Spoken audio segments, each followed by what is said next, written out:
Hi everyone. तो आज से इस वीडियो से स्टार्ट कर रहे हैं कंप्लीट इंडियन ज्योग्राफी को। पूरा मैप बेस्ड ज्योग्राफी है और पूरा मैपिंग के हिसाब से पूरे ज्योग्राफी को यहाँ पे कंप्लीट करने वाले हैं। अच्छे तरीके से समझ आ जाएगा एंड आई होप कि अच्छे तरीके से इसको जो है यूटिलाइज करोगे। सिंगल भी डाउट यहाँ पे नहीं छोड़ेंगे, है ना। पूरा डिटेल के साथ यहाँ कवर करने वाले हैं, ठीक है। अगर जो है यूपीएससी का 2026 का एग्जाम दे रहे हो तब भी बहुत ज़्यादा मोस्ट यूजफुल होगा। 27 का एग्जाम दे रहे हो, 28 का एग्जाम दे रहे हो या फिर उसके लिए प्रिपेयर करना चाह रहे हो तो बहुत ज़्यादा इंपॉर्टेंट होने वाला है ये लेक्चर। बहुत डिटेल के साथ, प्रिसाइज के साथ, है ना, मोस्ट एक्यूरेसी के साथ पूरे इस चैप्टर को कंप्लीट करेंगे। हालांकि आज जो है फर्स्ट चैप्टर ही कवर करेंगे, इंडियन फिजियोलॉजी से स्टार्ट करने वाले हैं और यही चैप्टर को कवर करेंगे। इसके बाद सब्सिक्वेंट क्लासेस में हर एक टॉपिक को, हर एक पॉइंट को डिस्कस करेंगे। बहुत ज़्यादा ध्यान ये दिया गया है कि जिस तरीके से यूपीएससी जो है क्वेश्चन पूछ रहे हैं, जिस तरीके से कॉन्सेप्चुअल के साथ क्वेश्चन पूछ रहे हैं, उसी के हिसाब से पूरे जो चैप्टर्स हैं कवर करने वाले हैं, ठीक है। आई होप कि थोड़ा सा जो है पेशेंस रखना, जो है बाकी अच्छे तरीके से जो है कवर हो जाएगा। क्लियर है। फर्स्ट चैप्टर है फ्रॉम दिस वीडियो स्टार्टिंग कि पहला chapter Indian physiology, physiography and locations को यहाँ पे कवर करने वाले हैं।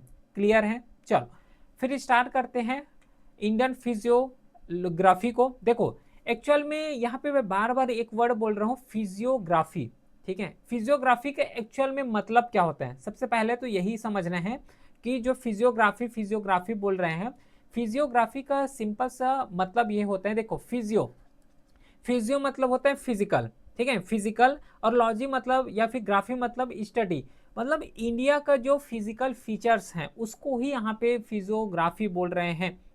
इंडिया का जो फिजिकल फीचर्स हैं उसी को यहाँ पे फिजियोग्राफी कंसीडर किए जा रहे हैं। अब फिजिकल फीचर कई कई तरीके के हो सकते हैं। जैसे कि नदर्न इंडिया में जाओगे तो हमें माउंटेन्स देखने को मिलेगा, प्लेन एरिया देखने को मिलेगा। अगर जो है मिडिल एरिया में जाओगे इंडिया का, फिर ईस्टर्न घाट है, वेस्टर्न घाट है, यहाँ पे भी रेंजेस हैं। तो इंडिया का जो फिजिकल डिवीजन है, फिजिकल सेटिंग्स हैं, उन्हीं सब चीज़ को यहाँ पे डिस्कस करने वाले हैं और उसी को यहाँ पे फिजियोग्राफी बोल रहे हैं। क्योंकि इस टर्म को समझना बहुत ही ज़्यादा जरूरी है कि एक्चुअल में फिजियोग्राफी का मतलब क्या होता है। अब समझ आ गया कि एक्चुअल में फिजियोग्राफी का मतलब क्या होता है।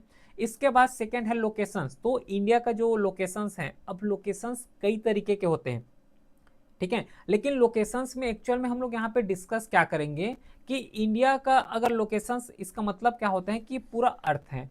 अब इस पूरे अर्थ को जो है कई टाइप में डिवाइड किए गए हैं। जैसे कि ये हो गया लॉन्गिट्यूड के फॉर्म में डिवाइड किए गए हैं इस तरीके से, फिर इसे जो है लैटिट्यूड के फॉर्म में भी डिवाइड किए गए हैं इस तरीके से। तो एक्चुअल में इंडिया का लोकेशंस कहाँ पे पड़ता है, इसको डिग्री वाइज डिवाइड करते हैं। जैसे कि देखो सीधी इसको अच्छे से कवर करते हैं, है ना, और अच्छे से समझ आ जाएगा ये सब चीज।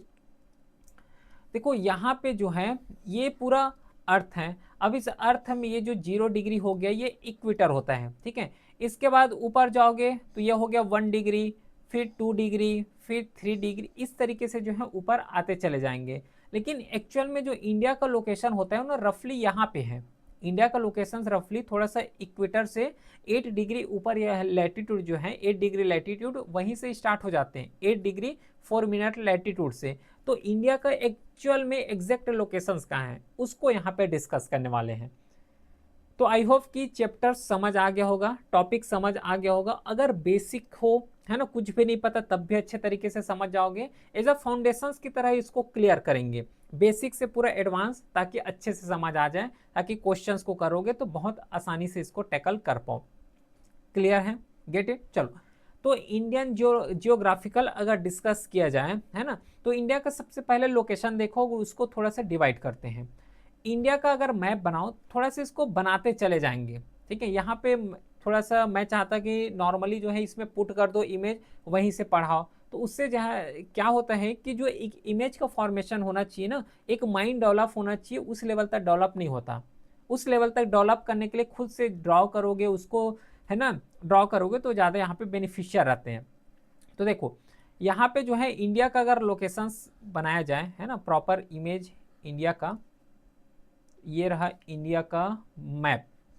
चलो ठीक है, रफली यहाँ पे बनाना है, कोई हम, मैं तो आर्टिस्ट नहीं हूँ पहली बार, ठीक है। तो देखो यहाँ पे क्या होता है कि रफली इंडिया का इमेज ये बन गया। अब इंडिया का अगर लोकेशंस देखोगे तो इंडिया का जब लोकेशंस यहाँ पे देखोगे, ये हो गया श्रीलंका, हो गया इधर अंडमान निकोबार आ जाएगा। तो रफली इंडिया का जो मैप होता है वो यही मैप होता है, ठीक है। अब ऊपर में जाओगे तो हमें बहुत ज्यादा रेंजेस देखने को मिलेगा, ध्यान से समझना, मैप वाइज पूरा डिस्कस करेंगे। तो ये जो ऊपर एरिया में जाओगे और ऊपर एरिया जो इंडिया को कवर करने से सबसे पहले ये समझते हैं कि एक्चुअली एग्जैक्ट लोकेशंस कितना है इंडिया का।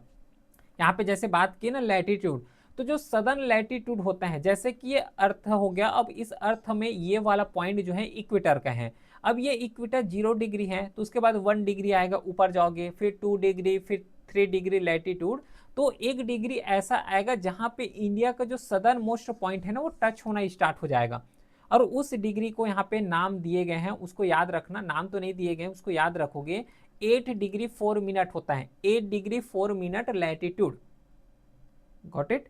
8 डिग्री 4 मिनट लैटिट्यूड, ये लैटिट्यूड को डिफाइन कर रहे हैं, ठीक है। ये तो हो गया इनिशियल पॉइंट। अब ये एरिया कहाँ पे पड़ता है, ये जो एरिया पड़ता है ये कन्याकुमारी में है। ये जो एरिया पड़ता है वो कन्याकुमारी पड़ता है। एक चीज और इंटरेस्टिंग फैक्ट ध्यान रखना कि पूछे जाते हैं कि सबसे जो इंडिया का सदर्न मोस्ट पॉइंट है वो क्या है। इसमें दो यहाँ पे डाउट होता है।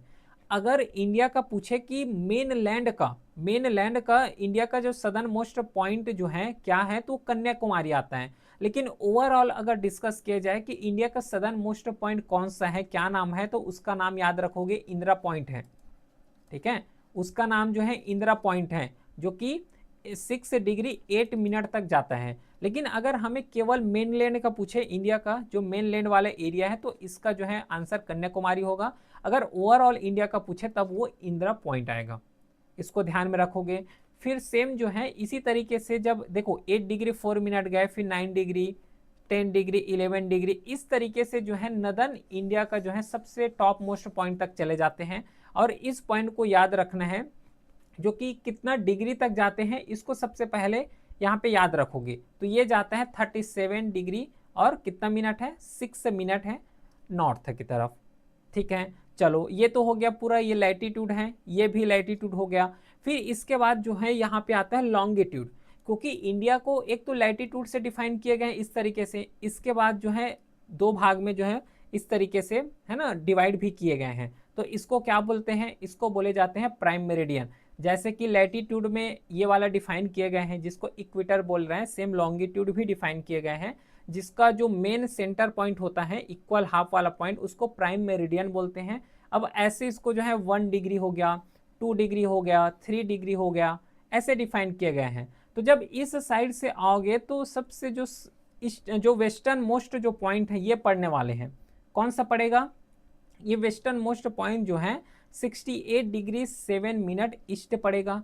अब ये ईस्ट बोल रहे हैं, इंडिया का वेस्ट है, लेकिन हम जब इंटरनेशनल कवर करेंगे, क्योंकि ये जो है पूरा प्राइम मेरिडियन है, तो प्राइम मेरिडियन के ये वाले पार्ट क्या कहलाएगा, ईस्ट, और ये वाला पार्ट वेस्ट कहलाएगा। और इंडिया का लोकेशन कहाँ पे है, ईस्ट में है, इसलिए इसको जो है 68 डिग्री 7 मिनट ईस्ट बोले जाते हैं, न कि वेस्ट बोलते हैं।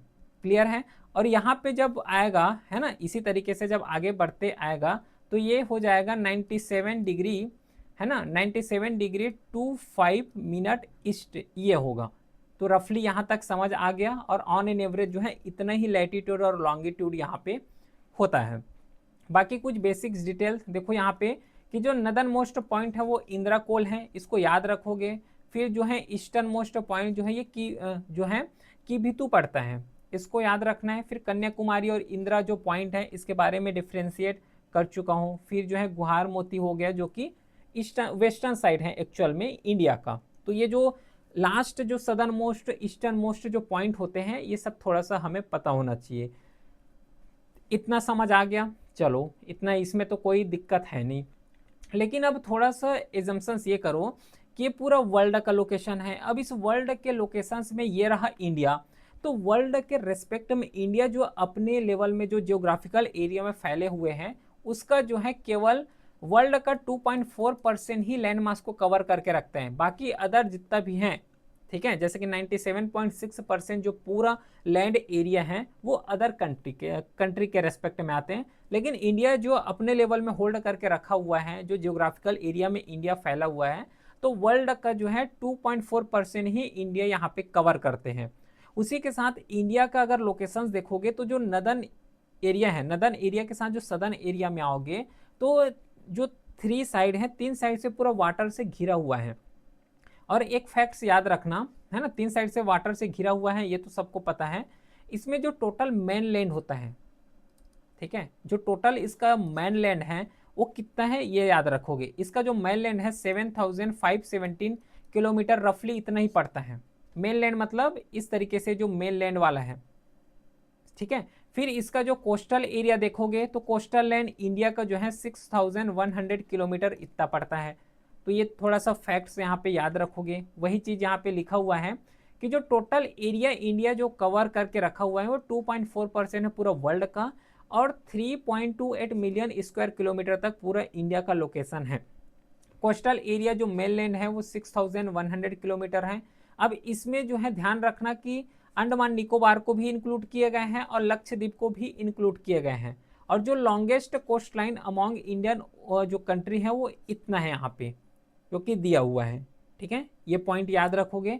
जो टेरिटोरियल वाटर है, देखो एक्चुअल में होता क्या है कि ये जो है इंडिया है, अब इंडिया जो है ओशियन से घिरा हुआ है, तो ओशियन जो है एक इंटरनेशनल लेवल में आ जाते हैं। और इंडिया जो है कितना ओशियंस को यहाँ पे अपने से यूटिलाइज कर सकता है विदाउट इंटरनेशनल परमिशंस, तो वो है आंसर 12 नॉटिकल माइल्स तक। 12 नॉटिकल माइल्स तक ही जो है इंडिया अपने लेवल में यूटिलाइज कर सकते हैं।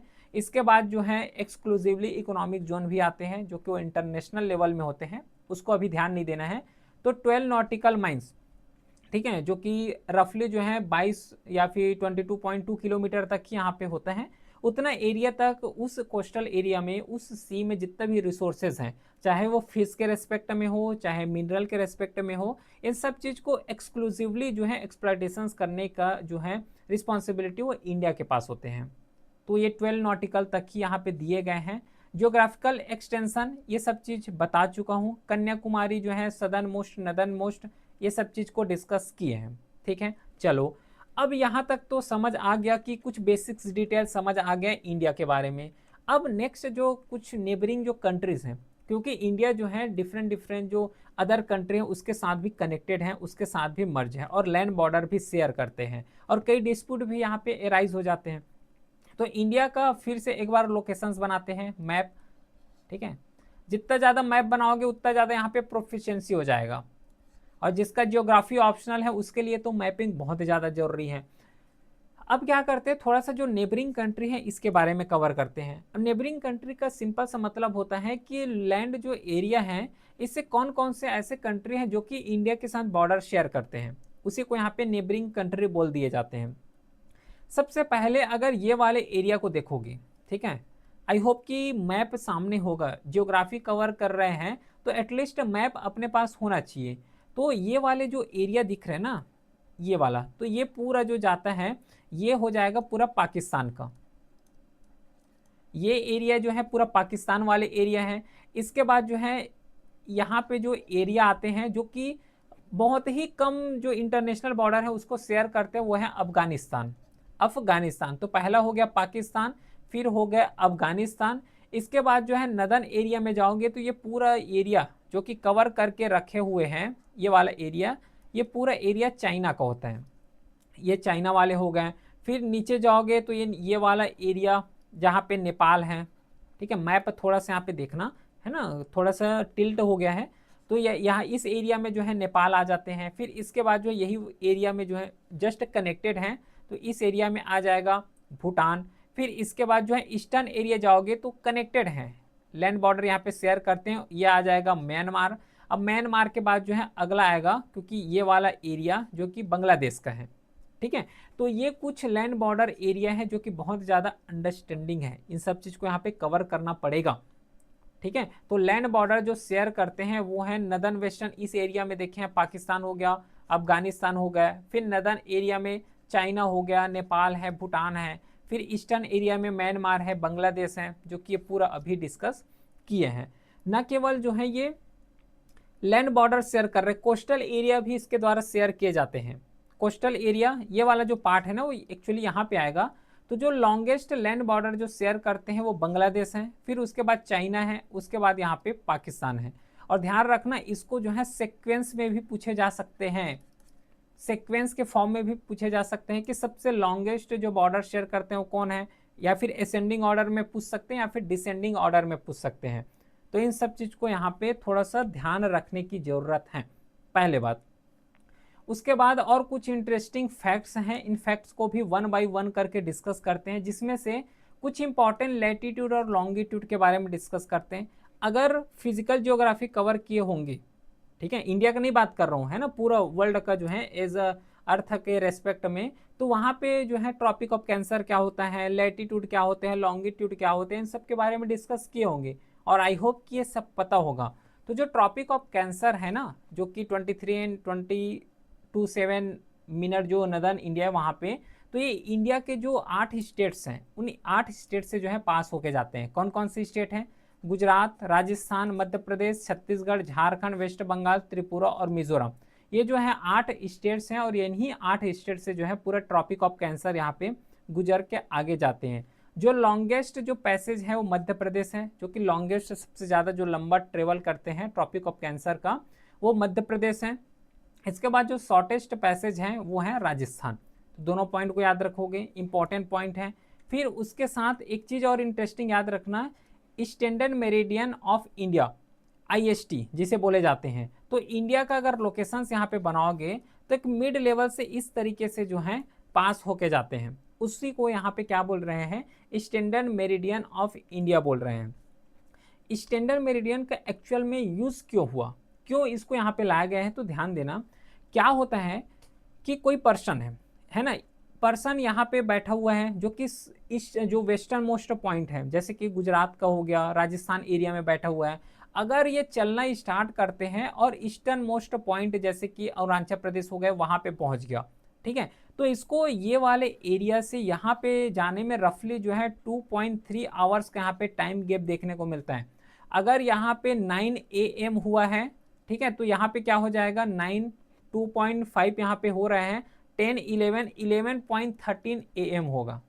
तो ये जो टाइम डिफरेंस यहाँ पे देखने को मिल रहा है ना कि यहाँ पे 9 AM है तो यहाँ पे आके जो है 11.13 AM हो गया, तो इन्हीं टाइम डिफरेंस को जो है मर्ज करने के लिए कि ऐसा ना हो, ठीक है, इस तरीके से जो है, क्योंकि कंट्री एक ही है और इसी एक ही कंट्री में अगर डिफरेंट डिफरेंट यहाँ पे टाइम जोन होगा कि कहीं पे 9 बज रहे हैं, कहीं पे 10 बज रहे हैं, तो यहाँ पे जो बिजनेसेस हैं, बिजनेस साइकिल है वो पूरा डिस्ट्रॉय हो जाएगा, ठीक है। तो उसी को यहाँ पे जो है रोकने के लिए, ऐसा ना हो उसी के लिए जो है ना, है इस तरीके के ना हो, तो उसको जो है standard meridian of India define किए गए हैं, जो कि एक मिडिल पॉइंट डिफाइन किए गए हैं और इन्हीं से जो है यहाँ पे टाइम डिफरेंसेस जो है उसको रिड्यूस किए गए हैं।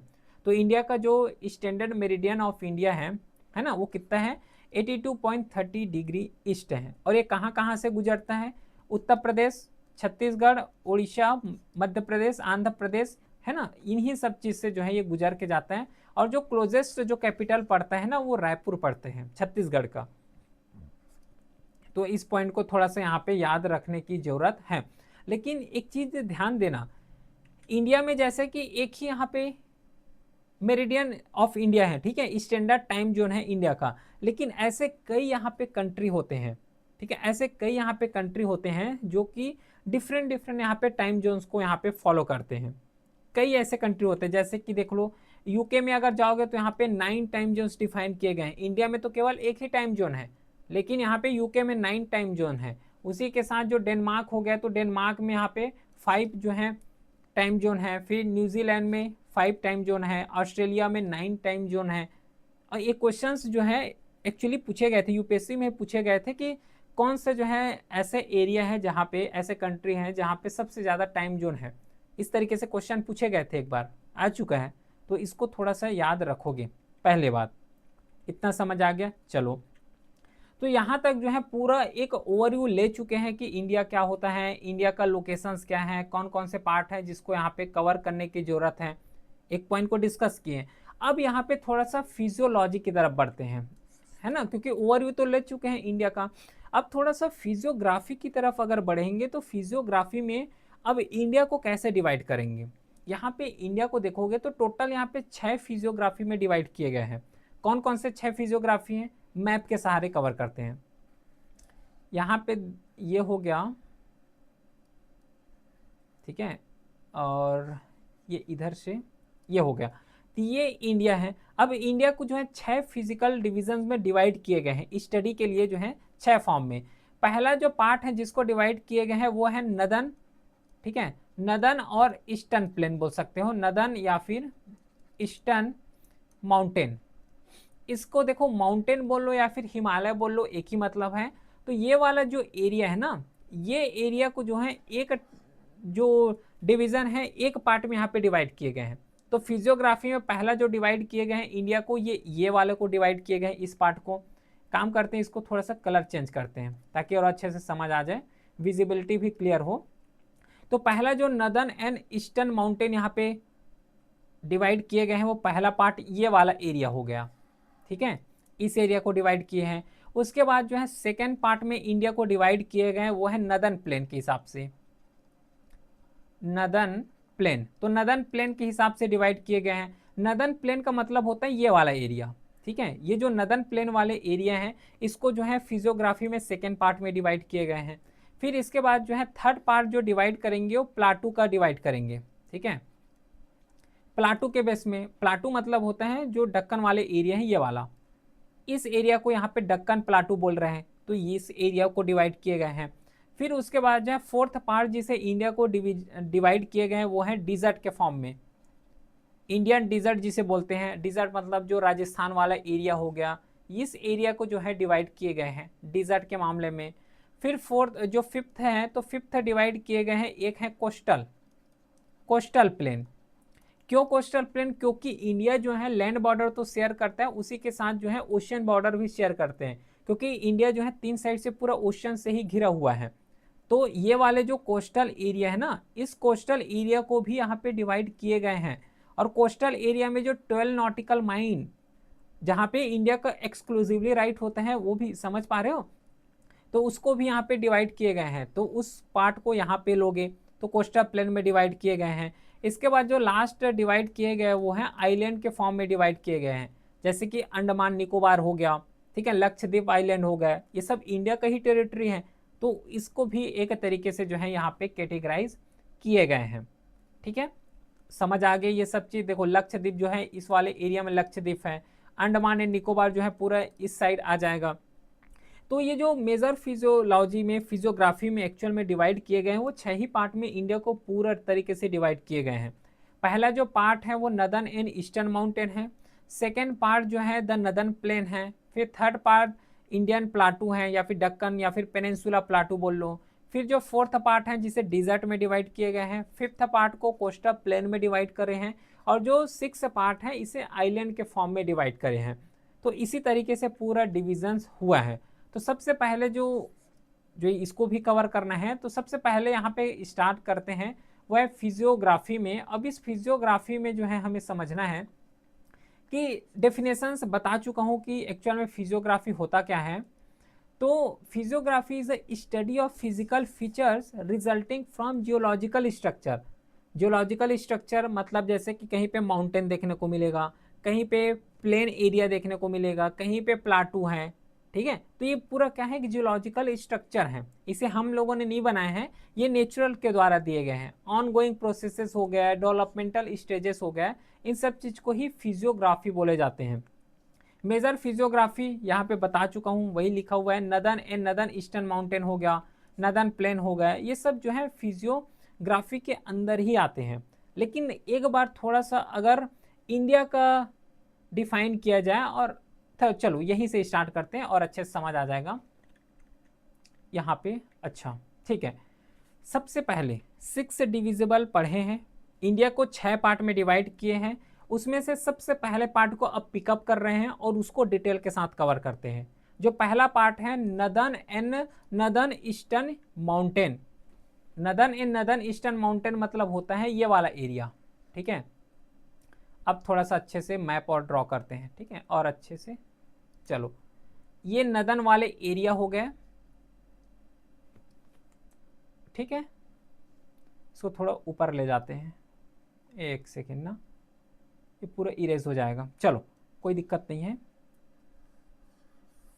ये वाला, अब इस एरिया को अगर देखोगे ना तो सबसे पहले एक चीज मैं बता रहा हूँ, जो सीक्वेंस है उस सीक्वेंस को याद में रखना पड़ेगा। अब ये हिमालय का बात कर रहे हैं ना, माउंटेन का बात कर रहे हैं, क्योंकि पहला जो डिविजन्स है ना, तो पहला डिविजन्स को हम लोगों ने डिवाइड किए हैं northern and northern eastern mountain. मतलब ये वाला जो एरिया है ना, इस एरिया को यहाँ पे हमें सबसे पहले अभी कवर करना है। तो इस एरिया को जब कवर करेंगे तो सबसे पहले कुछ इंपॉर्टेंट रेंजेस है, इंपॉर्टेंट रेंजेस के बारे में हमें पता होना चाहिए कि सबसे पहले जो ऊपर वाले पार्ट को अगर देखोगे तो इस ऊपर वाले पार्ट में सबसे पहले जो रेंजेस आता है वो रेंजेस का नाम है, याद रखोगे, पहला रेंजेस वो है काराकोरम, काराकोरम रेंजेस, ये पहला हो गया।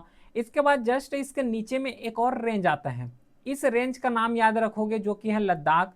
इसका सीक्वेंस भी पूछे जा सकते हैं, इस चीज को ध्यान में रखना, इसलिए इसको थोड़ा सा मैं डिटेल के साथ बता रहा हूँ। फिर इसके बाद जो है नीचे एक और रेंज हमें देखने को मिलेगा, उस रेंज का नाम है जांस्कर रेंज, जांस्कर रेंज। फिर इसके बाद नीचे में एक और रेंज आएगा, ये रेंज का नाम याद रखोगे जो कि है ग्रेटर हिमालय, ग्रेटर हिमालय।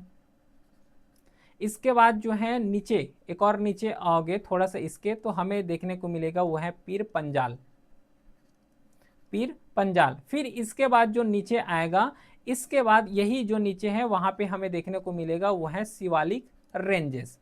ये रेंजेस को मैं इसलिए लिखा रहा हूं ताकि जब क्वेश्चन एग्जाम में क्वेश्चन आए तो सीक्वेंस में आते हैं, तो इन सीक्वेंस बेस्ड क्वेश्चंस को यहाँ पे अच्छे तरीके से टैकल कर पाओ। और यहाँ पे जो ईस्टर्न एरिया है, ईस्टर्न एरिया में दो इंपॉर्टेंट हमें जो है लोकेशंस मिलते हैं रेंजेस का।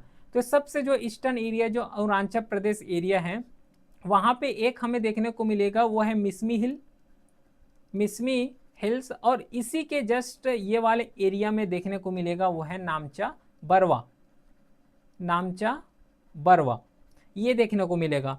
फिर यहाँ पे नामचा बरवा है, और जस्ट इसी के ईस्टर्न साइड जाओगे और ईस्टर्न साइड में ये वाले जो सबसे टॉप मोस्ट पॉइंट है, ये वाले एरिया में एक हमें देखने को मिलेगा, वो कौन सा पर्वत है, वो है नामचा सॉरी नंगा पर्वत, ठीक है, यहाँ पे है नंगा पर्वत। तो ये कुछ इंपॉर्टेंट यहाँ पे रेंजेस हैं, इस सब रेंजेस को सबसे पहले हमें यहाँ पे पता होना चाहिए। अभी तो थोड़ा सा रेंजेस बता रहा हूँ, फिर नदन एंड और नदन ईस्टर्न माउंटेन जो है एक्चुअल जो हिमालय उसको कैसे डिविजन्स करना है उसको कवर करेंगे। लेकिन सबसे पहले पॉइंट ये है कि जो यहाँ पे कवर किए हैं ये हमें एटलीस्ट पता होना चाहिए। अब आओ यहाँ पे देखो, जो नदन इन नदन ईस्टर्न माउंटेन, जो बार बार मैं वर्ड बोल रहा हूँ, अब इसको थोड़ा सा एक्चुअल में स्टार्ट करते हैं। वो तो थोड़ा सा यहाँ पे जो बताया हूँ वो इसलिए बताया हूँ क्योंकि एग्जाम में आते हैं। अब एक्चुअल में जो नदन इन नदन ईस्टर्न माउंटेन है इसको कवर करते हैं, लेकिन इसको दो पार्ट में डिवाइड कर सकते हो। ये वाले जो पार्ट हम लोग अभी बनाए हैं तो इस पार्ट को जो है दो पार्ट में डिवाइड कर सकते हैं। एक पार्ट को बोलेंगे कि ये जो ईस्टर्न एरिया है ना, जो पूर्वांचल एरिया बोलते हैं, जो ईस्टर्न साइड है, इसको एक बार कवर कर सकते हैं। और जो एक पार्ट है जिसको डिवाइड करना है वो है नदन एरिया या फिर उसको हिमालय के फॉर्म में। तो जो नदन इन नदन ईस्टर्न को हमें जब कवर करना है तो दो पार्ट में डिवाइड कर सकते हैं। पहला को डिवाइड कर सकते हैं हिमालय, है ना, दूसरे को डिवाइड कर सकते हैं पूर्वांचल हिल, और दोनों पॉइंट को यहाँ पे 1 बाय 1 करके डिस्कस करेंगे। तो जो हिमालय है ये फोल्ड माउंटेन का एग्जाम्पल है, सबसे पहले याद रखना। और एक जो बायोडाइवर्सिटी जो हॉटस्पॉट होते हैं ना, उसमें से एक बायोडाइवर्सिटी जो हॉटस्पॉट है वो हिमालय होते हैं। हिमालय पर्वत जो हिमालय माउंटेन है ये अपने लेवल में एक बायोडाइवर्सिटी हॉटस्पॉट होते हैं, क्योंकि यहाँ पे बहुत ज़्यादा जो इकोलॉजिकल डाइवर्सिटी होता है ना वो देखने को मिलता है। फिर जियोलॉजिकल डाइवर्सिटी हो गया, जो इंडेमिक स्पीसीज हैं वो बहुत ज़्यादा यहीं पे देखने को मिलता है माउंटेन्स में, और स्पेशली जो हिमालय माउंटेन्स हैं वहाँ पे। उसे कुछ मेजर यहाँ पे इंपॉर्टेंट रेंजेस भी हैं हिमालय में, जैसे कि काराकोरम हो गया, लद्दाख हो गया, जास्कर हो गया, कैलाश हो गया जिसे शिवालिक बोल रहे हैं। तो कुछ इंपॉर्टेंट यहाँ पे रेंजेस भी हैं, इन सब के बारे में कवर करेंगे। लेकिन जब हिमालय पर्वत को कवर करते हैं तो हिमालय पर्वत को 3 कैटेगरी में एक्चुअल में हम लोग डिवाइड करते हैं। कौन कौन से कैटेगरी, देखो यहाँ पे जब हिमालय पर्वत को कवर करते हैं तो ये हिमालय पर्वत नदन इंडिया में आता है, मतलब एक्चुअल में जो लोकेशन है वो यहाँ पे आता है, यहीं पे आता है, ठीक है। अब इसको जब कवर करते हैं ना तो 3 पार्ट में हम लोग अच्छे तरीके से इसको डिवाइड करते हैं। कौन कौन से 3 पार्ट हैं? सबसे जो ऊपर वाले पार्ट होंगे, ठीक है, ये वाला जो सबसे ऊपर वाला पार्ट होगा, इस वाले पार्ट को हम लोग बोलते हैं ग्रेटर हिमालय। ग्रेटर हिमालय यहाँ पे लिख लेते हैं, ग्रेटर हिमालय। फिर इसके बाद जो है नीचे वाला पार्ट आएगा, जस्ट इसके जो मिडिल पार्ट आएगा, इसको यहाँ पे बोलते हैं लेसर हिमालय। लेसर हिमालय। फिर इसके बाद जो सबसे फुटहिल्स आएगा, हिमालय के जो फुटहिल्स होते हैं, इसको बोले जाते हैं शिवालिक। शिवालिक। तो जो हिमालय है, ब्रॉडली हम लोग हिमालय ही डिस्कस करते हैं, ठीक है, लेकिन उस हिमालय में जो है 3 मेजर टाइप्स हैं, जिसको सब्सिक्वेंट में यहाँ पे डिवाइड किए गए हैं।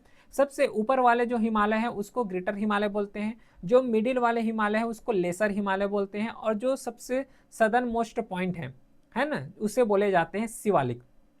अब 1 बाय 1 करके डिस्कस करते हैं। जैसे कि जो ग्रेट हिमालय है, ठीक है, अब ये ग्रेट हिमालय में अगर देखोगे तो सबसे पहले ये जो बने हुए हैं ना, यहाँ पे जो मेटामॉर्फाइज्ड जो सेडिमेंट्री रॉक है वो देखने को मिलता है। यहाँ पे जो रेंजेस है बहुत ज़्यादा कंटिन्यूअस रेंजेस होते हैं, क्योंकि ये एल्टीट्यूड इसका बहुत ज़्यादा हाई होते हैं, लैटीट्यूड भी बहुत ज़्यादा हाई लैटीट्यूड में है, तो यहाँ का जो रेंजेस होते हैं ना वो बहुत ज़्यादा कंटिन्यूअस फॉर्म में होते हैं।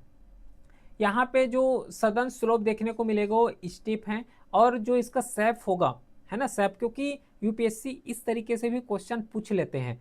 तो जो ग्रेटर हिमालय है उसका सैप कन्वेक्स सैप के फॉर्म में है, और इसमें जो एब्रप्टली जो ईस्टर्न साइड और वेस्टर्न साइड देखोगे तो ये जो ग्रेटर हिमालय है वो नंगा पर्वत और नामचा बरवा वहाँ तक जो है ये पूरा इंड हो जाते हैं। ये वाले साइड अगर देखोगे, क्योंकि अभी तो डिस्कस किए हैं, देखो यहाँ पे ये वाले साइड को क्या बोले हैं, नागा पर्वत बोले हैं। तो ये नागा पर्वत जो कि इसका वेस्टर्न मोस्ट पॉइंट होते हैं, और यहाँ पे एक बात करें है नामचा बरवा, तो नामचा बरवा इसका जो है ईस्टर्न मोस्ट पॉइंट होते हैं, किसका, ग्रेटर हिमालय का। डिटेल के साथ कवर करना है, ठीक है। कुछ मेजर पीक जो कि ग्रेटर हिमालय में होते हैं, जैसे कि माउंट एवरेस्ट हो गया, कंचनजंगा हो गया, फिर लोटस हो गए, मकालू हुए, है ना, फिर धौलागिरी, नंदा देवी हो गया, त्रिशूल हो गया, ये सब ग्रेटर हिमालय में ही हैं। जितना भी यहाँ पे मेजर पीक डिस्कस कर रहे हैं सब ग्रेटर हिमालय में ही है। इंपॉर्टेंट पासेस क्या होता है?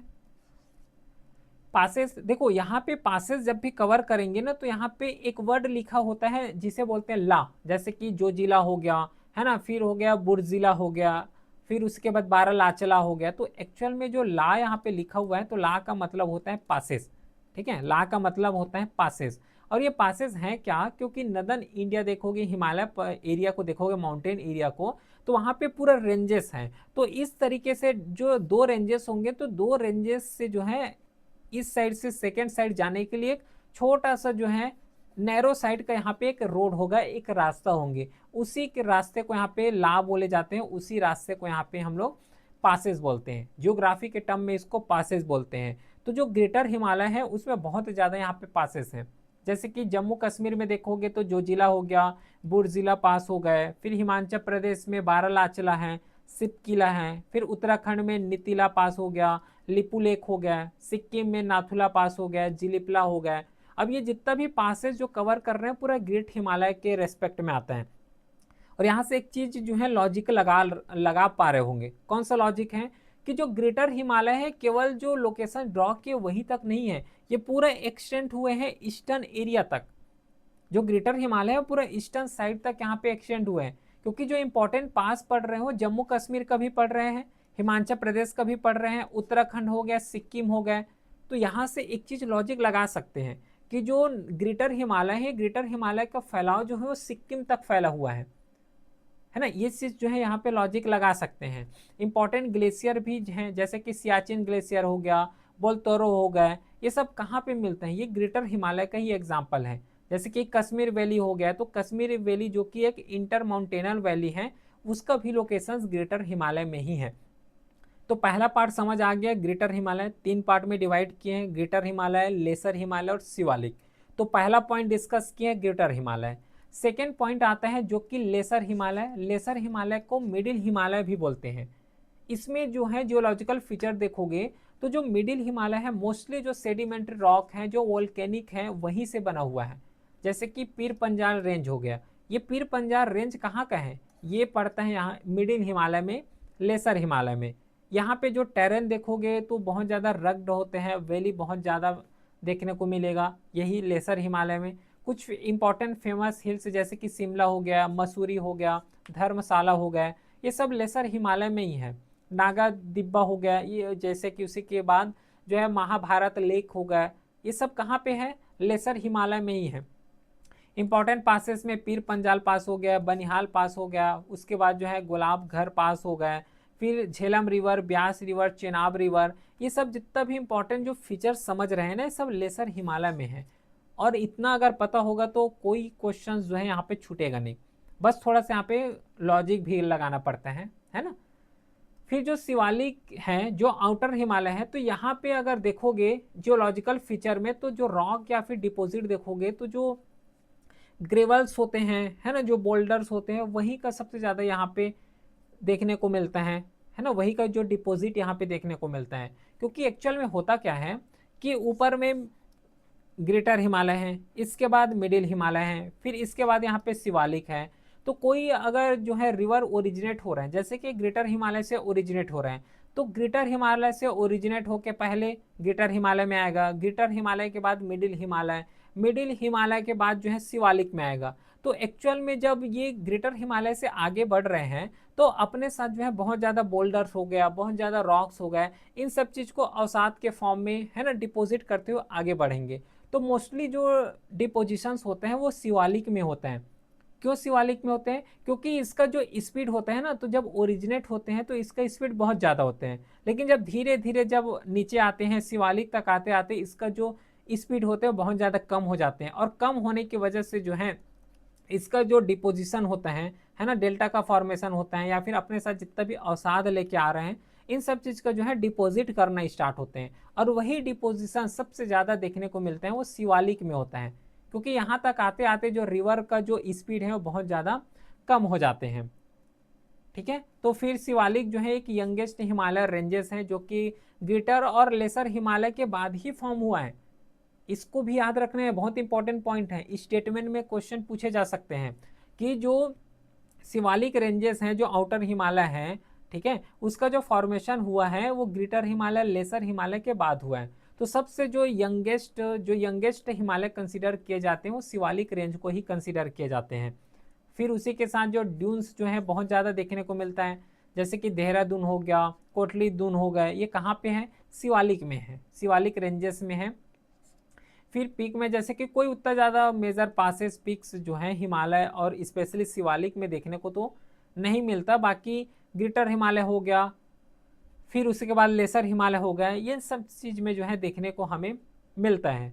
फिर नेक्स्ट जो डिविजन्स किए गए थे वो हैं ईस्ट और वेस्ट डिवीज़न ऑफ हिमालय। इस तरीके से भी हम लोग कर सकते हैं, ईस्ट और वेस्ट, क्योंकि जब हम लोग हिमालय को कवर कर रहे हैं, अभी जितना भी डिस्कस किए हैं तो मोस्टली यही पार्ट को डिस्कस किए, लेकिन ईस्टर्न एरिया में भी तो हिमालय का जो है एक्सटेंशन है, समझ पा रहे हो, जो ईस्टर्न एरिया है तो ईस्टर्न एरिया में भी हिमालय का एक्सटेंशन है।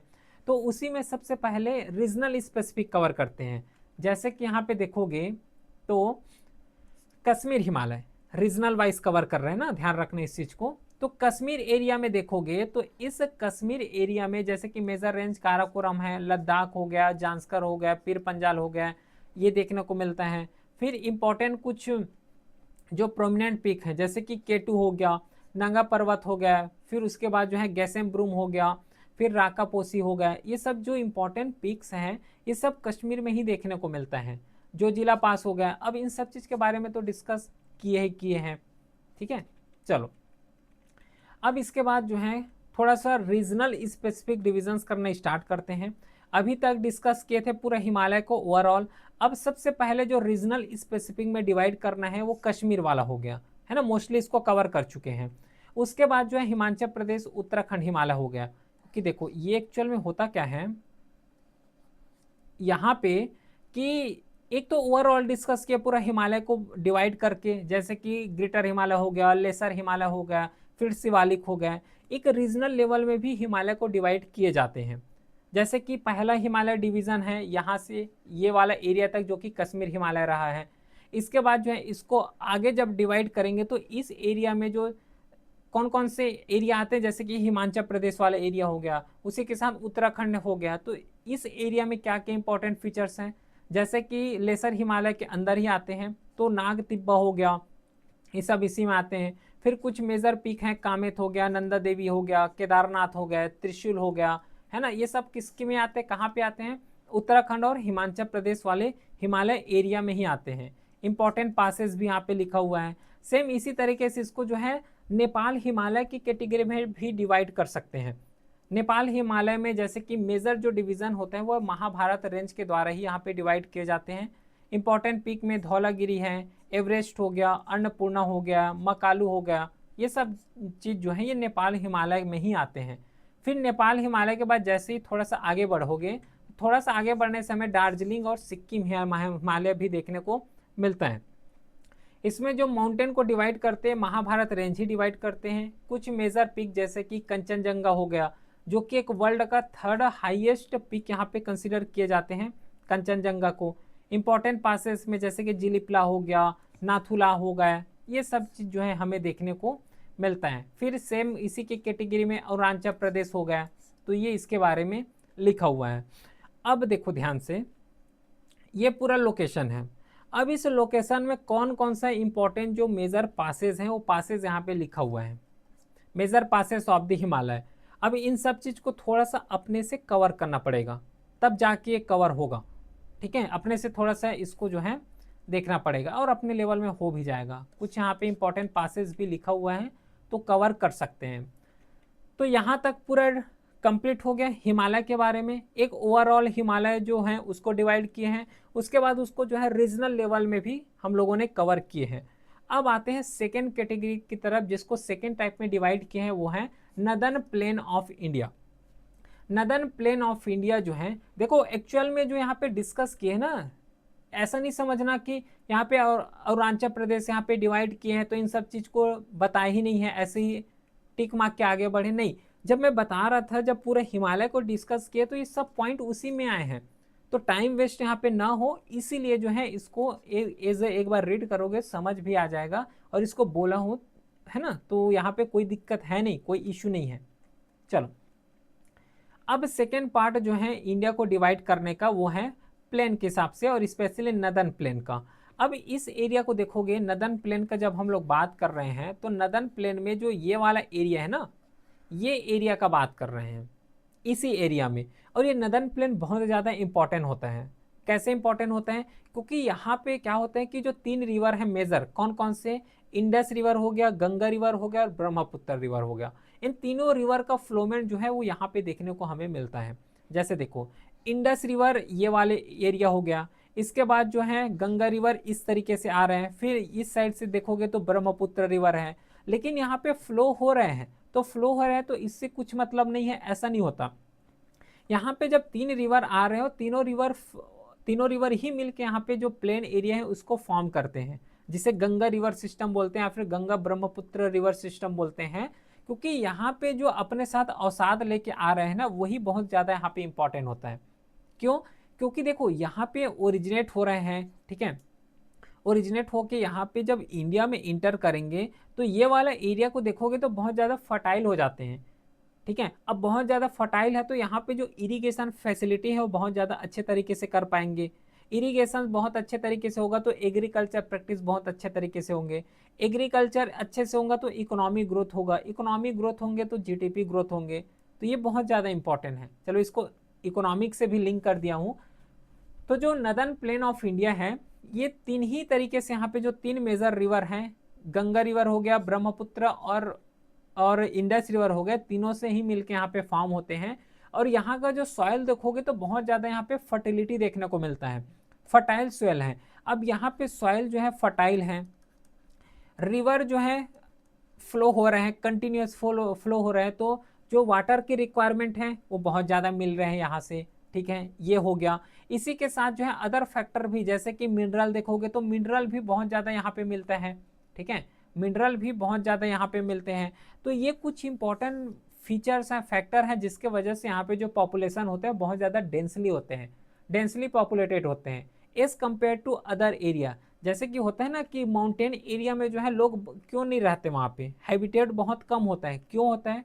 क्योंकि वहाँ का जो फैसिलिटी है वो पहले बात तो जो है बहुत ज़्यादा कम है, और फैसिलिटी बहुत ज़्यादा कम होने के साथ साथ वहाँ पे जो एक ह्यूमन हैबिटेट को, ठीक है, एज ए इंसान को अगर वहाँ पे रहना है तो उसका जो रिक्वायरमेंट है वो अच्छे तरीके से फुलफिल नहीं हो पाते माउंटेन एरिया में, इसलिए वहाँ पे जो पॉपुलेशन देखोगे तो बहुत ज़्यादा कम होते हैं। लेकिन as compared to northern India, क्योंकि नदर्न इंडिया में फर्टाइल लैंड भी है, एग्रीकल्चर फैसिलिटी वो भी है, इंफ्रास्ट्रक्चर है ही है, मिनरल भी है, जितना एक इंसान को चाहिए एज ए ह्यूमन बींग को चाहिए वो हर एक चीज़ यहाँ पे हमें मिल जा रहा है। ठीक है, इसलिए यहाँ पे बहुत ज़्यादा पॉपुलेटेड होता है, इस एरिया में जो पॉपुलेशन होता है बहुत ज़्यादा होता है। और सॉइल का अगर बात करोगे तो बहुत ज़्यादा फर्टाइल है, और इसमें जो एलिवेशन होता है वो जनरल 50 से 150 मीटर तक के हाइट में ही होते हैं।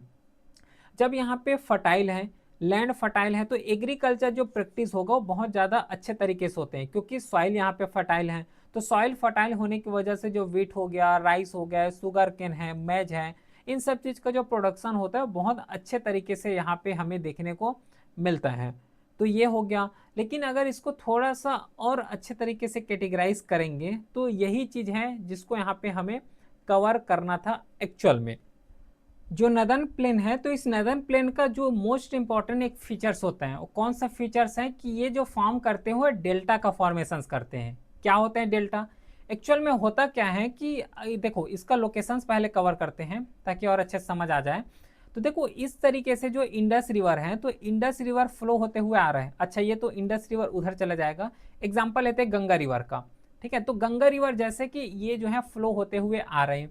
अब ये फ्लो होते हुए आ रही है, तो एक्चुअल में होता क्या है कि जैसे ही इसका ओरिजिनेट होता है तो इसका स्पीड बहुत ज़्यादा होते हैं। अब स्पीड बहुत ज़्यादा है तो जितना भी रॉक्स हो गया, जितना भी मिनरल हो गया, है ना, जितना भी उसके कांटेक्ट में जो भी चीज़ आ रहे हैं उसको बहा के आगे ले आ रहे हैं। लेकिन एक टाइम के बाद क्या होता है कि इसका जो स्पीड है वो कम हो जाते हैं। क्यों कम होते हैं? उसका कई फैक्टर हैं, जैसे कि इलिवेशन हो गया, है ना, कहीं पे कोई रॉक सिस्टम आ गया या फिर बोल्डर्स आ गए, तो इस वजह से कई रीज़न है। बहुत ज़्यादा अवसाद हो जाने की वजह से भी इसका जो स्पीड है वो भी कम हो जाते हैं। तो एक समय बाद जो है क्या होता है कि इसका स्पीड बहुत ज़्यादा कम होते हैं, और स्पीड जैसे ही कम होते हैं तो अपने साथ जितना भी जो अवसाद लेके आ रहे हैं, जितना भी डिपोजिशन जैसे कि मिनरल्स हो गया, फिर अदर मटेरियल्स हो गए, तो सबको जो है डिपॉजिट करना स्टार्ट करते हैं। और वही डिपॉजिट को यहाँ पे क्या बोलते हैं? डेल्टा बोलते थे। ठीक है, उसी डिपोजिशंस को यहाँ पे डेल्टा बोलते हैं। और सबसे ज़्यादा जो मेजर डेल्टा है वो सुंदरबन डेल्टा है। सुंदरबन जो कि एक एग्जाम्पल है। ये जो सुंदरबन डेल्टा है ये फॉर्म होता है गंगा रिवर और ब्रह्मपुत्र रिवर के डिपोजिशन से, और ये लार्जेस्ट डेल्टा है वर्ल्ड का। और डेल्टा यहाँ पे वर्ल्ड का तो लार्जेस्ट डेल्टा है ही है, उसी के साथ यहाँ पे जो बायोडाइवर्सिटी जो देखने को मिलेगा वो बहुत ज़्यादा रिच बायोडाइवर्सिटी है। बहुत ज़्यादा जो इंडिया का इंडेमिक स्पीसीज है वो सुंदरबन डेल्टा में ही मिलता है। फिर जैसे कि एग्जाम्पल बंगाल रॉयल जो टाइगर है, इसका जो भी लोकेशन जो हैबिटेट है वो सुंदरबन डेल्टा ही मिलते हैं। तो वन ऑफ द जो मेन फीचर्स हैं वो जो डेल्टेक फीचर्स है नदर्न प्लेन का, वो यहीं पे होते हैं, जो कि फॉर्म होते हैं किसके किसके रिवर से? गंगा रिवर और ब्रह्मपुत्र रिवर का। और कुछ इंपॉर्टेंट फीचर्स जैसे कि एक होते हैं बाबर। बाबर क्या होते हैं? एक्चुअली जो बाबर, सिंपल से यहाँ पे टर्म समझना, बाबर कुछ नहीं है, जैसे कि ये हिमालय रीजन है। अब हिमालय रीजन से कोई रिवर आ रहे हैं, तो रिवर आएगा तो अपने साथ बहुत ज़्यादा बोल्डर्स लेके आ रहे हैं, है ना, डिपॉजिट करना स्टार्ट करेंगे। कहाँ पे? शिवालिक एरिया में। तो शिवालिक एरिया में जो डिपोजिशंस होता है उसी को यहाँ पे बोल रहे हैं बाबर, जो कि इसका नैरो बेल्ट हो जाता है, 8 से 16 किलोमीटर इसका वाइड होता है। और ये शिवालिक स्लोप के पैरेलल ही होते हैं, जो शिवालिक रिवर हैं उसी के ही पैरेलल होते हैं ये वाला जो बाबर है। ठीक है, इसमें क्या होता है कि बहुत ज़्यादा जो रॉक सिस्टम हो गया, जो बोल्डर्स हो गए, इन सब चीज़ को जो है डिपॉजिट करना ही स्टार्ट करते हैं। अब एक डाउट आएगा, क्या कि यहाँ पे इसको बाबर बोल रहे हैं और यहाँ पे डिपोजिशंस कर रहे हैं उसको यहाँ पे डेल्टा बोल रहे हैं। तो डेल्टा यहाँ पे हर एक चीज़ आ जाते हैं, जितना भी फ्लो होके आए हैं, जितना भी अवसाद हैं। लेकिन यहाँ पे जब बाबर के कंसिडर कर रहे हैं, जो शिवालिक के फुटहिल्स में होते हैं, यहाँ पे केवल रॉक्स का, बोल्डर्स का, उसी का यहाँ पे यूज़ किए जाते हैं। उसको यहाँ पे बोल रहे हैं क्या? बाबर बोलते हैं। और बाबर के साथ क्या होता है कि यहाँ पे तो बहुत ज़्यादा क्या आ रहे हैं? बहुत ज़्यादा बोल्डर्स यहाँ पे आ गए। लेकिन कुछ समय बाद क्या होता है कि बहुत ज़्यादा यहाँ पे जब बोल्डर्स यहाँ पे जमा हो जाते हैं तो ये वाला जो रिवर है ना, अब ये बोल्डर्स के अंदर से आना स्टार्ट करते हैं। तो जैसे ये अंदर से आएगा तो ये वाले एरिया में जो वाटर है, जो रिवर है, वो पूरा डिसअपियर हो जाएंगे। और जैसे ही कोई यहाँ इस एरिया में तो डिसअपियर हो जाएगा, लेकिन कुछ एरिया के बाद जो है फिर से री इमर्ज हो जाएंगे। और जिस एरिया में फिर से री इमर्ज हो जाते हैं उस एरिया को बोले जाते हैं तराई रीजन। तराई रीजन उसी एरिया को बोलते हैं जहाँ पे जो रिवर का फ्लो हो रहे हैं वो पहले डिसअपियर हो गए। क्यों डिसअपियर हो गए? क्योंकि यहाँ पे बहुत ज़्यादा बोल्डर्स आ गए। अब जैसे ही ये डिसअपियर हो गए तो उसके बाद री इमर्ज तो होगा। जिस एरिया में री इमर्ज होंगे उस एरिया को बोले जाते हैं तराई रीजन। अब ये जो तराई रीजन होते हैं ये वेट एरिया होते हैं, और ये हैं जो है कुछ स्वाम्पी होते हैं, मार्सी लैंड होते हैं, ठीक है, री इमर्ज हो जाते हैं। बाकी इस चीज़ को तो बता दिया हूँ। इकोलॉजिकल फीचर्स में यहाँ पे जो फॉरेस्ट देखोगे बहुत ज़्यादा थिकली फॉरेस्ट रीजन देखने को मिलेगा। उसी के साथ जो बायोडाइवर्सिटी होगा वो बहुत ज़्यादा रिच बायोडाइवर्सिटी होंगे। दुधवा जो नेशनल पार्क है वन ऑफ द एग्जाम्पल है जो कि तराई रीजन में ही लोकेटेड है। फिर यहाँ पे जो एलुअल प्लेन देखोगे, क्योंकि यहाँ पे जो एलुअल प्लेन है तो एलुअल प्लेन बन रहा है तो उसका भी यहाँ पे रीजन है। क्या रीजन है? देखो होता क्या है यहाँ पे कि ये रिवर सिस्टम आ रहे हैं, है ना, ये रिवर सिस्टम है। अब ये रिवर सिस्टम में कई बार क्या होता है कि फ्लड आ गया, कई बार क्या होता है कि अपने साथ जो अवसाद है उसको इस तरीके से डिपॉजिट करना स्टार्ट कर रहे हैं, ठीक है। कहीं पे फ्लड आ गया तो इस तरीके से बगल में डिपॉजिट करना स्टार्ट करेंगे। तो देखो सबसे पहला वाला जो पार्ट है जो कि डिपॉजिट करना ही स्टार्ट हुए हैं, तो इस एरिया को यहाँ पे बोले जाते हैं खादर। सबसे पहले जो डिपॉजिट किए हैं, लेकिन जैसे ही अब यहाँ पे डिपॉजिट होते ही जा रहे हैं, होते ही जा रहे हैं, तो ये जो खादर एरिया है इस तरीके से पीछे चले आ रहे हैं और न्यू जो सॉइल है वो यहाँ पे जमा होते जा रहे हैं। तो जो पुराना सिस्टम हो गया, जो पुराना हो गया, उसी पुराने को यहाँ पे बोले जाते हैं बांगर, ठीक है। तो पहले जो खादर है, खादर ही बाद में जाके यहाँ पे बांगर बने हुए हैं। क्योंकि अल्टीमेटली हो क्या रहा है, थोड़ा सा इमेजिन करो, जितना ज़्यादा यहाँ पे इमेजिनेशन स्ट्रांग हो उतना ही ज़्यादा यहाँ पे बेनिफिशियल होंगे। हो क्या रहे हैं कि रिवर सिस्टम आगे आ रहे हैं, रिवर सिस्टम अपने साथ जितना भी अवसाद ला रहे हैं उसको डिपॉजिट करना स्टार्ट करेंगे। अब डिपॉजिट करेंगे तो अपने बगल साइड में ही डिपॉजिट करना स्टार्ट करेंगे। तो इनिशियली जो डिपॉजिट करते हैं उसको बोले जाते हैं खादर। लेकिन जब डिपॉजिट करते हुए जा रहे हैं तो एक समय बाद इसी तरीके से आगे जो है डिपॉजिट होना स्टार्ट होंगे। तो जो सबसे लास्ट जो डिपोजिशन हो जाएगा उसको बोले जाते हैं बांगर। तो जो नया सॉइल है इसको खादर बोलते हैं और जो पुराना हो गया इसको बांगर बोलते हैं। लेकिन जो बांगर है पहले खादर ही रहे हैं, खादर से ही बांगर वो जो है ट्रांसफर हुआ है। तो जो बांगर है ये ओल्ड एलुअल सॉइल होते हैं, ठीक है। चलो यहाँ पे वही चीज, लेकिन जो बांगर होगा उतना ज़्यादा फर्टाइल नहीं होगा एज कम्पेयर टू खादर, क्योंकि खादर जो है एलुअल सॉइल है और जो है यंगेस्ट है ना, यंगर एलुअल सॉइल है। और यहाँ पे जो बांगर एरिया है तो एग्रीकल्चर हो गया, उतना ज़्यादा प्रैक्टिस नहीं होता, क्योंकि जो सॉइल है तो सॉइल उतना ज़्यादा यहाँ पे बेनिफिशियल नहीं होते। लेकिन जो खादर है तो खादर यहाँ पे यंगर होते हैं और बहुत ज़्यादा जो फर्टाइल होता है, जो सॉइल का फर्टिलिटी होता है वो बहुत ज़्यादा यहीं पे देखने को मिलता है खादर एरिया में। तो नदर्न प्लेन का कुछ यहाँ पे फीचर्स डिस्कस किए हैं, इंपॉर्टेंट फीचर्स यहाँ पे हम लोगों ने डिस्कस किए हैं। तो दो टॉपिक है इसको कंप्लीट कर चुके हैं। पहला टॉपिक जिसे डिस्कस किया वो है नदर्न प्लेन, जो हिमालय एरिया है उसको डिस्कस किए हैं। सेकेंड टॉपिक जो डिस्कस किया वो नदर्न प्लेन को डिस्कस किए हैं। अब आते हैं थर्ड जो है कैटेगरी उसके तरफ, वो है प्लाटू। अब डिस्कस करते हैं प्लाटू का, दक्कन प्लाटू या फिर पेनिनसुला प्लाटू, ये वाला एरिया, ठीक है। ये वाला जो एरिया है इस एरिया को बोले जाते हैं दक्कन प्लाटू या फिर पेनिनसुला प्लाटू। और सबसे जो हार्डेस्ट जो रॉक देखने को मिलते हैं पूरा जो इंडिया है, तो इंडिया में सबसे जो हार्डेस्ट रॉक देखने को मिलता है वो पेनिनसुला प्लाटू का ही रॉक देखने को मिलता है, क्योंकि एक्चुअली में इसका जो फॉर्मेशन हुआ है वो इग्निशियस रॉक से हुआ है। इग्निशियस रॉक मतलब जो वोल्केनो है, तो वोल्केनो का जो इरप्शंस होता है, तो वोल्केनो के इरप्शंस होने के बाद जो बच जाते हैं, या फिर वोल्केनो का जब इरप्शन होता है जब वो सॉलिडिफाई होते हैं, सॉलिडिफाई होने के बाद जो रॉक सिस्टम का इनिशियली जो फॉर्म करते हैं वो इग्निशियस रॉक होते हैं। और इग्निशियस रॉक से ही यहाँ पे बना हुआ है जो पेनिनसुला प्लाटू है। यहाँ पे जो ब्लॉक देखने को मिलेगा बहुत ज़्यादा स्टेबल है, यहाँ पे ना तो अर्थक्वेक आ रहे हैं, है ना, न तो बहुत ज़्यादा वोल्केनिक इरप्शंस देखने को मिलते हैं।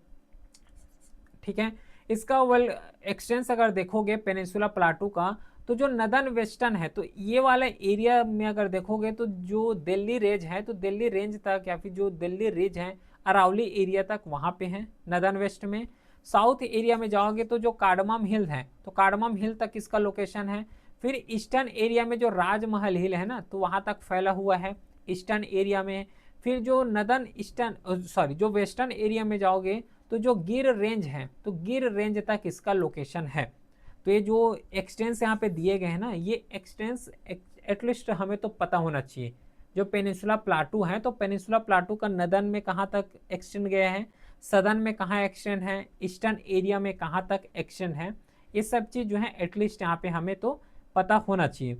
कुछ इंपॉर्टेंट रेंजेस जैसे कि अरावली हो गया, फिर हो गया नालामाला हो गया, फिर जावडी हो गया, वेलुकोंडा है, पालकोंडा हो गया, महेंद्रगिरी हो गया, ये सब जितना भी इंपॉर्टेंट जो माउंटेन्स हैं, रेंजेस हैं, ये सब पेनिनसुला प्लाटू में ही पाए जाते हैं। इंपॉर्टेंट रिवर जैसे कि महानदी, कृष्णा, कावेरी, गोदावरी रिवर हो गए, ये सब जो इंपॉर्टेंट रिवर है ना, और ये मेजर रिवर है। स्मॉलेस्ट रिवर तो और भी है, लेकिन मेजर रिवर जो है ये पूरा दक्कन एरिया में ही यहाँ पे फ्लो होते हैं। तो इस एरिया को थोड़ा सा यहाँ पे याद में रखोगे, डिवीजन ऑफ पेनिनसुला प्लाटू। ठीक है, और कई तरीके से जो है इसको डिवाइड किए जा सकते हैं। ठीक है, देखो चलो डिवीज़न ही करते हैं और ज़्यादा आसान हो जाएगा इसको पढ़ना। डिवीज़न जब इसको करेंगे तो सबसे पहले जो डिविजन्स किए जाते हैं पेनिनसुला प्लाटू का, वो है दक्कन प्लाटू। और मोस्टली एस्पिरेंट क्या समझते पता है कि ये जो एरिया है यहाँ पे जो हम लोग फ्रेम कर रहे हैं, इस एरिया को बोले जाते हैं दक्कन प्लाटू। एक्चुअल में ये पूरे दक्कन प्लाटू नहीं है, अगर थोड़ा सा एक्यूरेसी के साथ जाओगे तो इसको पेनिनसुला प्लाटू बोलते हैं, लेकिन उसमें से जो एक पार्ट है उसको दक्कन प्लाटू बोल रहे हैं। एक एरिया है जिसको यहाँ पे हम लोग बोले रहे हैं दक्कन प्लाटू, लेकिन पूरा का जो एरिया है उसको जो है दक्कन प्लाटू नहीं बोले जाते, एक पार्ट को ही बस यहाँ पे दक्कन प्लाटू बोलते हैं। इसको सबसे पहले तो माइंड में रखोगे, पहले बात। ठीक है, चलो तो इसका जो लोकेशन देखोगे तो जो वेस्टर्न बाउंड्री है ये वेस्टर्न घाट तक चले जाते हैं, है ना, ये वाले एरिया को यहाँ पे बोल रहे हैं मेजरली। ईस्टर्न में जो ईस्टर्न घाट है वो, और नदर्न एरिया में जो सतपुड़ा रेंज है, मैकाल है ना, हसदेव हिल है, वहाँ तक जो है दक्कन प्लाटू का लोकेशंस चले जाते हैं। इसको और भी कई तरीके से डिवाइड किए जा सकते हैं, जैसे कि सतपुड़ा रेंज हो गया, फिर महाराष्ट्र प्लाटू हो गया, ये थोड़ा सा और अगर डीप में जाना चाहो तो इसको भी कवर कर सकते हैं। फिर आता है सेंट्रल हाईलैंड। सेंट्रल हाईलैंड मतलब होता है कि थोड़ा सा ऊपर जो दक्कन एरिया है, थोड़ा सा यहाँ पे अप में जाओगे तो पूरा जो सेंट्रल एरिया है उसको सेंट्रल आइलैंड बोल रहे हैं।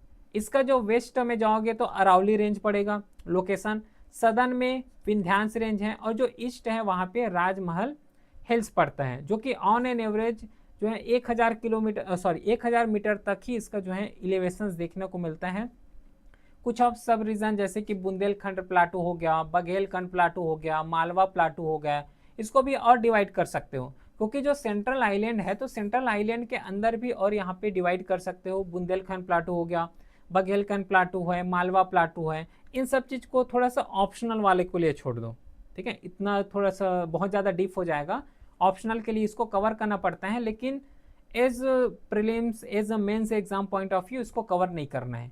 इंपॉर्टेंट रिवर जैसे कि चंबल हो गया, सिंध हो गया, बेतवा, केन हो गया, बनास रिवर हो गया, ये सब जो रिवर फ्लो होता है वो सेंट्रल हाईलैंड होता है, सेंट्रल हाईलैंड से होके हुए ही जो है आगे बढ़ते हैं। फिर जो है नदर्न एंड ईस्टर्न प्लाटू, ये नदर्न एंड ईस्टर्न प्लाटू जो है वो ये वाले एरिया को बता रहे हैं, ये वाला एरिया को जो ईस्टर्न एरिया है, जैसे कि यहाँ पे मेघालय प्लाटू हो गया, करबी एलोंग प्लाटू हैं, फिर उसके बाद नॉर्थ जो है चाचार प्लाटू हो गया, और इसको भी कई डिवाइड कर सकते हो, जैसे कि गारो हिल है, खासी हिल है, जैंतिया हिल है। तो इसको सब डिविजन्स और थोड़ा सा डिटेल में जाना चाहो तो इसको भी कवर कर सकते हैं, कोई इशू नहीं है। तो ये जो है पेनिनसुला प्लाटू को डिस्कस किए हैं।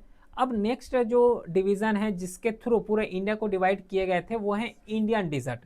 इंडियन डिजर्ट मेनली जो राजस्थान वाले एरिया है वही एरिया को बता रहे हैं यहाँ पे, क्योंकि यहाँ पे जो रेनफॉल है बहुत ही ज़्यादा कम होते हैं, पूरा डिजर्ट है। जो अरावली हिल्स हो गया, जो कि अरावली हिल्स वाले जो एरिया है ना नदर्न वेस्टर्न में, ये प्रॉपरली लोकेशन होते हैं जो राजस्थान एरिया हो गया, और ये जो डिजर्ट है इसको मरुस्थली के नाम से भी जाने जाते हैं।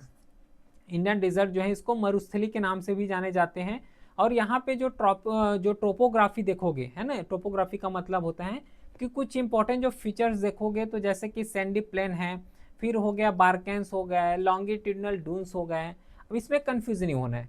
पहले बात देखो, यहाँ पे हम लोग क्या कवर कर रहे हैं, इंडियन फिजियोग्राफी कवर कर रहे हैं, तो फिजिकल फीचर्स में ध्यान देंगे। बाकी जितना यहाँ पे सैंडी प्लेन हो गया, बारकैन हो गया, ये सब फिजिकल फीचर्स हैं, वो सब आगे डिस्कस करेंगे। ऐसा नहीं समझना कि इसको जो है कवर नहीं कर रहे हैं, नहीं, वो सब आगे होगा। अभी तो शुरुआत है, अभी पूरा पिक्चर बाकी अभी, ठीक है, ये तो नॉर्मली अभी स्टार्टिंग ही हुआ है। यहाँ पे जो रेनफॉल देखोगे तो 150 mm से ही यहाँ पे कम रेनफॉल होते हैं। और यहाँ का एरिया जो है बहुत ज़्यादा हॉट देखने को मिलते हैं, एरिड रीजन है ना, रेनफॉल ही बहुत ज़्यादा कम हो रहे हैं। पूरा यहाँ पे जो है एरिया को देखोगे तो बहुत ही यहाँ पे जो रेनफॉल के साथ साथ जो हॉट एरिया है, एरिड कंडीशन है, बहुत ज़्यादा देखने को मिलता है। ठीक है, तो इतना ही यहाँ पे रखना है। बाकी अब थोड़ा सा आगे बढ़ते हैं। आगे बढ़ने के बाद जो है एक और डिवाइड हम लोग कर सकते हैं, वो है वेस्टर्न घाट। वेस्टर्न घाट को डिवाइड किए थे।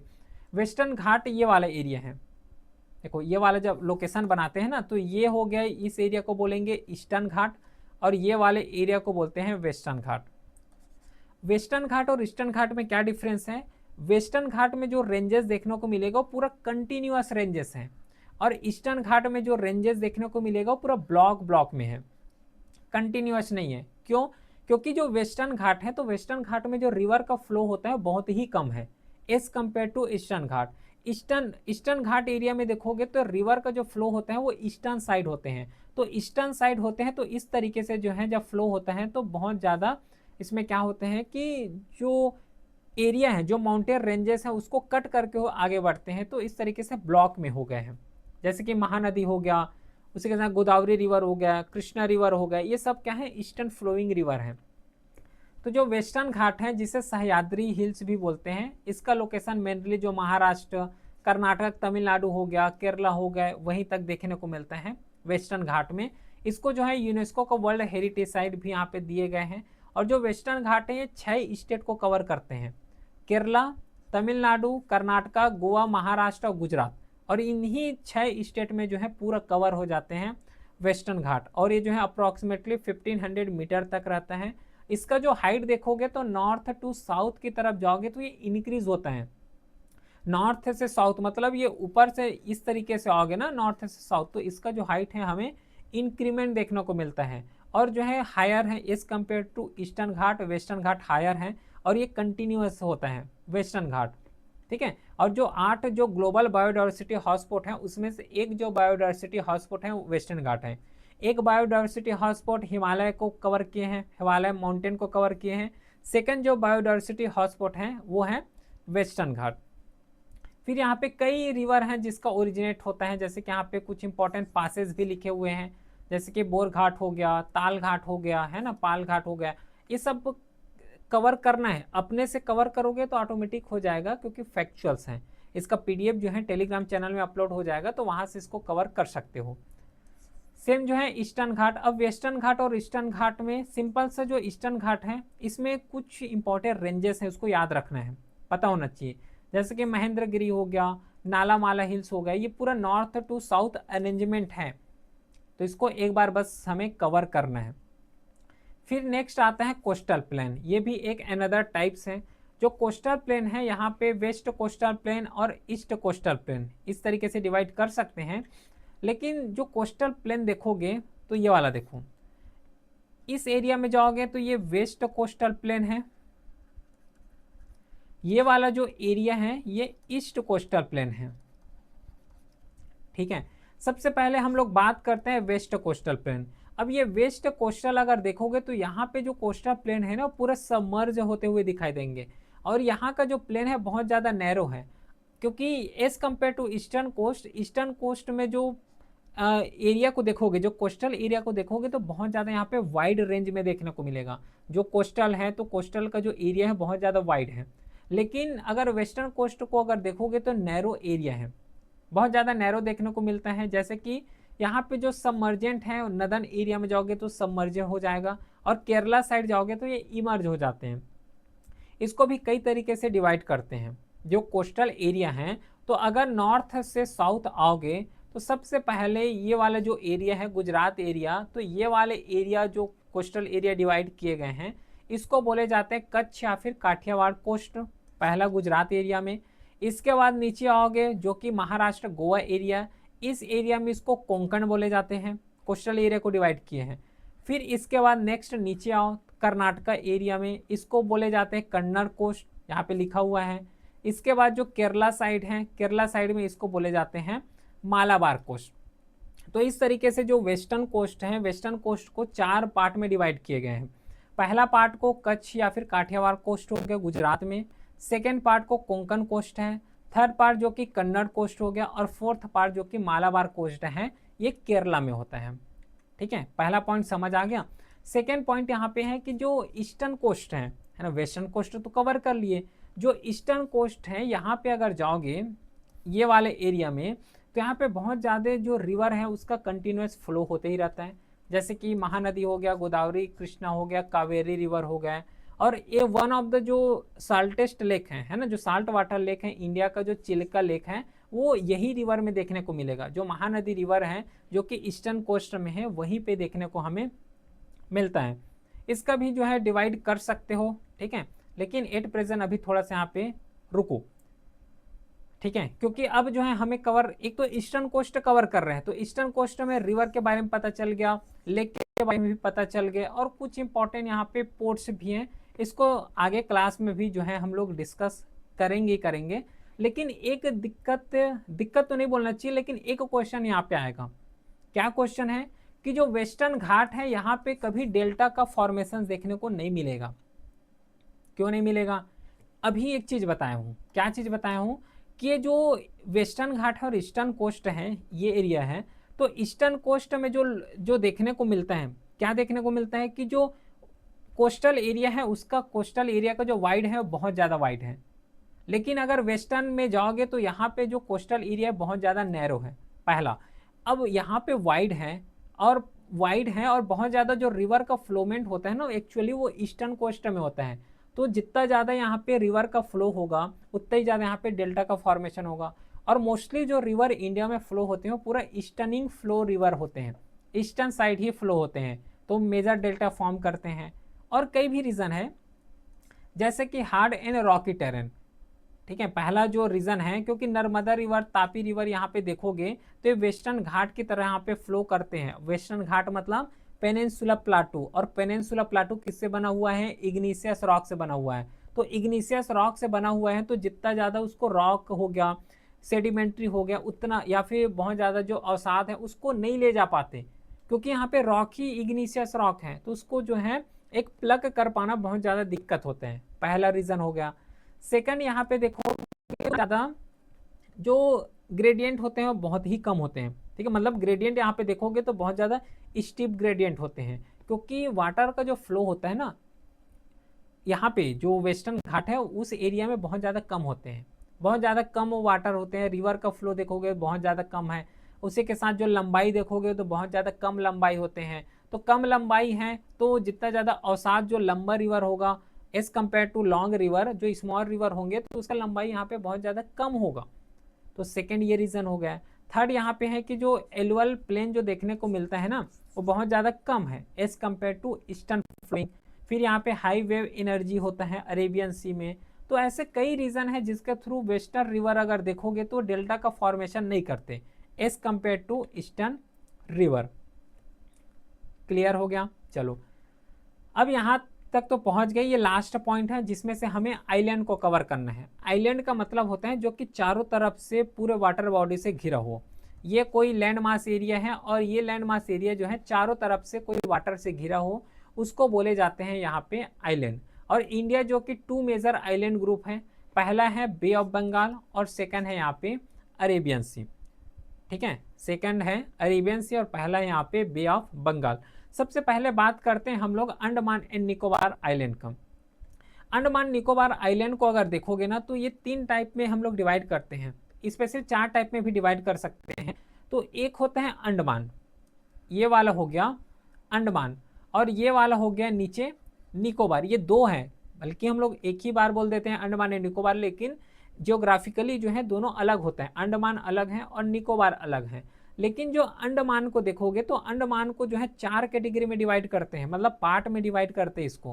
पहला आएगा ये है नॉर्थ अंडमान, इसके बाद जो आएगा वो आएगा मिडिल अंडमान, इसके बाद नीचे आएगा वो है साउथ अंडमान, उसके बाद लास्ट आएगा वो है लिटिल अंडमान। ठीक, और इन्हीं चारों को हम लोग जो मिलाते हैं, ठीक है, उसके बाद जो है क्या होता है कि ये हो गया नॉर्थ अंडमान, फिर मिडिल अंडमान और साउथ अंडमान। ठीक है, तो ये जो नॉर्थ अंडमान, मिडिल और साउथ अंडमान को मिला दो, तीनों को जब मिलाते हैं तब ये फॉर्म करते हैं ग्रेट अंडमान का। देखो यहाँ पे वही चीज लिखा हुआ है कि नॉर्थ अंडमान, मिडिल अंडमान और साउथ अंडमान, तीनों को यहाँ पे जब मिलाते हैं तब ये ग्रेट अंडमान का फॉर्म करते हैं। और जो नॉर्थ अंडमान है ना, तो इसका जो हाईएस्ट यहाँ पे जो लोकेशंस देखोगे और कुछ इंपॉर्टेंट फीचर्स देखोगे, तो एक जो नारकोंडम आइलैंड है जो है डॉर्मेंट वोल्केनो है, ये नॉर्थ अंडमान में मिलता है। फिर जो बैरन आइलैंड है जो कि एक्टिव वोल्केनो है, ये मिडिल अंडमान में है। ठीक है, फिर इसके बाद आ जाएगा साउथ अंडमान। अब साउथ अंडमान और लिटिल अंडमान, यहाँ पे देखो साउथ अंडमान और लिटिल अंडमान के बीच का जो गैप है इसको बोले जाते हैं डक्कन पास। डक्कन पास इसको बोलते हैं। फिर लिटिल अंडमान है, और लिटिल अंडमान से जो निकोबार वाले जो ये वाले एरिया हैं इसको बोले जाते हैं 10 डिग्री चैनल, याद रखना है। सेम जो लक्षद्वीप आइलैंड है, तो लक्षद्वीप आइलैंड और मिनिकॉय, इन दोनों के बीच का जो चैनल है वो 9 डिग्री चैनल होता है। और मिनिकॉय से जो मालदीव हैं, ये जो चैनल होते हैं वो 9 डिग्री चैनल होते हैं। तो कुछ आइलैंड के बेस में बस हमें इतना ही पता होना चाहिए, उतना ज़्यादा जो है कवर करने की जरूरत नहीं है। इंपॉर्टेंट फैक्ट जो अभी कवर किए वही चीज़ यहाँ पे लिखा हुआ है। ठीक है, तो कोई दिक्कत यहाँ पे होना नहीं चाहिए। तो ये तो रहा पूरा ओवरऑल इंडियन ज्योग्राफी, और स्पेशली कंप्लीट ज्योग्राफी कर रहे हैं इंडियन का। उसमें से chapter 1 physical geography, physiology India का डिस्कस किए हैं, फिजियोग्राफी को कंप्लीट यहाँ पे डिस्कस किए हैं। यहाँ पे जो डिस्कस किए पूरा बेसिक से एडवांस लेवल में डिस्कस किए हैं, तो कोई भी क्वेरी यहाँ पे नहीं होना चाहिए। बाकी कोई भी क्वेरी हो तो व्हाट्सअप नंबर भी है, वहाँ पे भी मैसेज कर सकते हो।